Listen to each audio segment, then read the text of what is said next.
স্বীকৃতি দিয়ে দেব। আমরা বলবো আল্লাহ তুমি প্রশ্ন করার আগে তোমার একটা কথা বলি, আমারে কিছু জিজ্ঞেস করো না, আমি সব করেছি।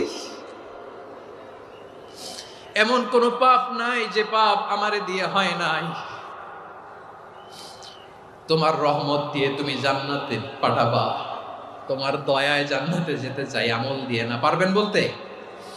কিয়ামতের দিন আমরা বলবো আল্লাহ আমার আমল দিয়ে জান্নাত চাই না, আমি তোমার দয়া দিয়ে জান্নাত চাই। তোমার দয়া ছাড়া আমার কোনো উপায় নাই।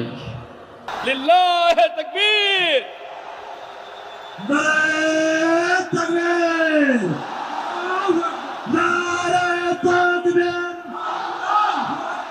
মিজানুর রহমান আদের সাহেবের আগমন পটুয়াখালীর পক্ষ থেকে। প্রিয় পটুয়াখালীবাসী, আপনারা কেমন আছেন সবাই?